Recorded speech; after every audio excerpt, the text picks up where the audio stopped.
நீங்கள் பார்த்து கொண்டிருப்பது நியூஸ் 21 செய்திகள். தமிழ்நாடு செய்திகளை உடனுக்குடன் தெரிந்து கொள்ள நியூஸ் 21 செய்திகளை பாருங்கள். ராணிப்பேட்டை மாவட்டம் திமிரி அரசு ஆரம்ப சுகாதார நிலையத்தில் பிறந்த குழந்தை முறையான சிகிச்சை அளிக்காததின் காரணமாக உயிரிழந்த செய்தி பெரும் அதிர்ச்சியை ஏற்படுத்தி உள்ளது. மேட்டுக்குடிசை கிராமத்தை சேர்ந்த அஜித் ஸ்னேகா தம்பதிகளுக்கு திங்களன்று பிறந்த ஆண் குழந்தைக்கு பிரசவத்தின் போது தொப்பில் கொடி கழுத்தை சுற்றியதால் சுவாச கோளாறு ஏற்பட்டுள்ளது. இன்குபேட்டர் இல்லாததாலும் போதிய டாக்டர் மற்றும் செவிலியர் இல்லாததாலும் உரிய சிகிச்சை அளிக்கப்படாமல் உடல்நிலை மேலும் பாதிக்கப்பட்டுள்ளது. இந்நிலையில் வாலாஜா அரசு மருத்துவமனைக்கு குழந்தையை கொண்டு செல்ல ஆம்புலன்ஸ் 1.5 மணி நேரம் தாமதமாக வந்ததால் குழந்தை வழியிலேயே பரிதாபமாக உயிரிழந்துள்ளது. பின்னர் சுவாச கருவி பொருத்தி குழந்தை வாலாஜா அரசு மருத்துவமனைக்கு அனுப்பி வைத்தனர்.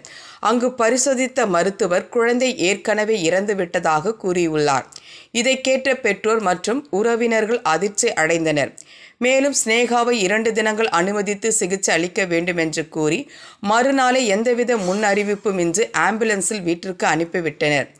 ஆத்திரமடைந்த ஸ்னேகாவின் கணவர் மற்றும் உறவினர்கள் உடனடியாக மாவட்ட ஆட்சியருக்கு தகவல் தெரிவித்ததின் பேரில் உடனடியாக மருத்துவ குழு வீட்டிற்கு வந்து மீண்டும் மருத்துவமனையில் அனுமதித்து சிகிச்சை அளிக்கிறோம் என்று அழைத்துள்ளனர்.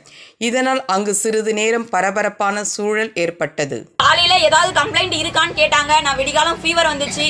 ஃபீவர் வந்த உடனே 4:30 மணிக்கு நான் போயிட்டு சொன்னேன், சார் இந்த மாதிரி ஃபீவர் இருக்கு, என் குழந்தைக்கு செஸ்ட் ஹெவியா சார் ஹெவியா வீங்கி போச்சு, பால் கட்டிக்கிச்சு, ஹெவியா இருக்கு சார், நான் வந்து பாக்குறமான்னு சொன்னாங்க. வந்து பார்த்தாங்க, பார்க்கலன்னு சொல்ல வந்து பார்த்தாங்க. ஆனா அது கொஞ்சம் கூட குறையல. 2 நாள் இருக்கணும், டிஸ்சார்ஜ் பண்ணிடுவாங்களான்னு பக்கத்து பெட்ல எல்லாம் கேட்டாங்க. இல்லம்மா ஏற்கனவே நொந்து போயிருக்கு, குழந்தை தான் போயிடுச்சு, இவளையாவது நான் உடம்பு ஒரு நர்ஸ் கிட்ட நான் அழுதேன் சார். என்னன்னா என் குழந்தை இந்த மாதிரி ஆயிடுச்சு, இவளையாவது எனக்கு நல்லபடியா ரீகவர் பண்ணி கொடுங்க, அழுக்கு ஏதாவது இருந்தா எடுத்துருங்க, எல்லாத்தையும் கிளீன் பண்ணி கொடுங்க.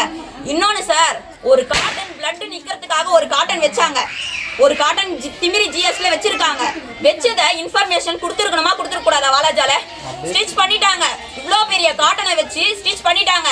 ஸ்டிச் பண்ணிட்டு வாலாஜாக்கு அனுப்பிட்டாங்க. வாலாஜாக்கு அனுப்பிட்டு ஸ்கேன் பண்றாங்க. வாலாஜால ஸ்கேன் பண்ண உடனே அந்த காட்டன் இருக்கிறது தெரிய வருது.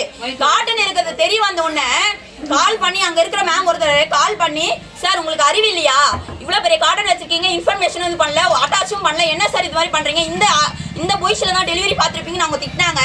நாங்க போய் கேட்குறோம், சார் இந்த மாதிரி என்ன ஆச்சு அப்படின்னு கேட்டாச்சுன்னா, இல்லம்மா அது வந்து டெலிவரி பெயின், அது வந்து நான் ப்ளீடிங் போகக்கூடாதுன்னு வச்சேன், அப்போ இன்ஃபர்மேஷன் கொடுக்காது, அமைதியா போமா கொஞ்சம் அப்படின்னு சொல்றாங்களா கண்டி. அதுக்கான பதில் எங்களுக்கு சொல்லவே இல்லை.